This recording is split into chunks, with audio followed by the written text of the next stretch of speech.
आज हम आप लोगों के लिए लेकर के आए हैं सोलो लेवलिंग पार्ट 2। एक ऐसी दुनिया जहां हंटर मॉन्स्टर से लड़ते हैं। हाँ, एक ऐसा भी लड़का था जिसे सबसे ज्यादा वीक कहा जाता था, लेकिन अब उसकी जिंदगी पूरी तरीके से चेंज होने वाली थी।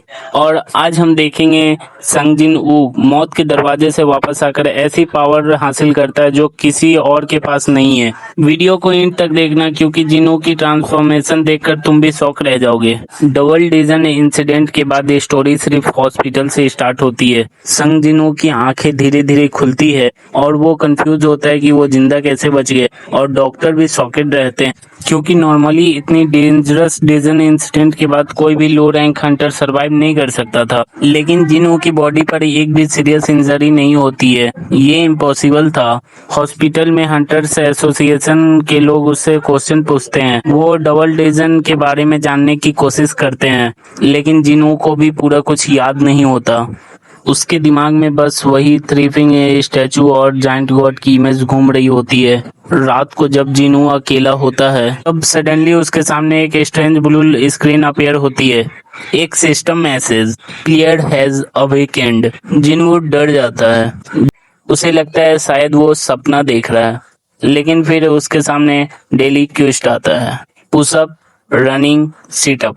अगर ये तीनों कंप्लीट नहीं किया तो पनिशमेंट मिलेगा।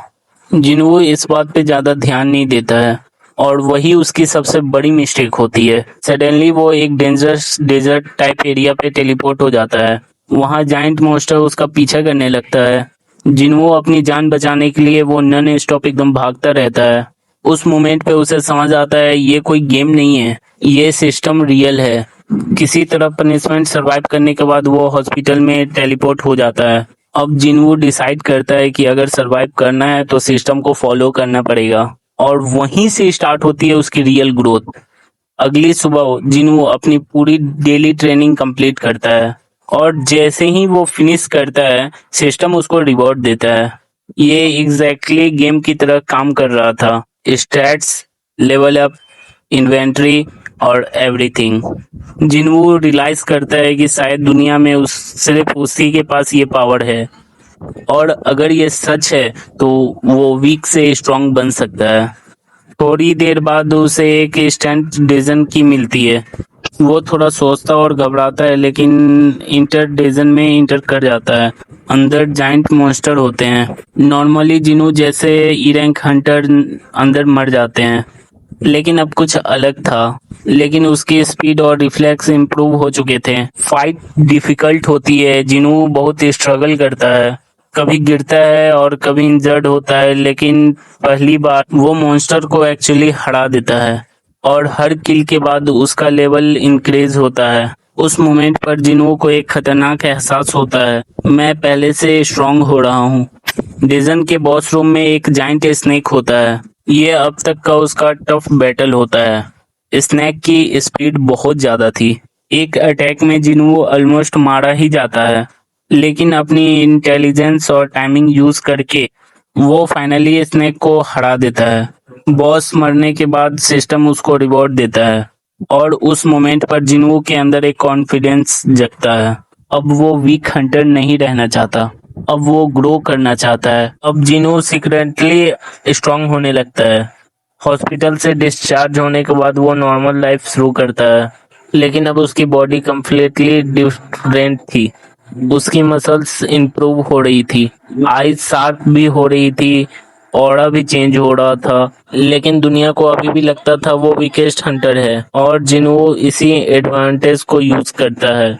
वो एक लो रैंक रेड यूज ज्वाइन करता है। वो अपनी पावर बढ़ाने के लिए ज्वाइन होता है।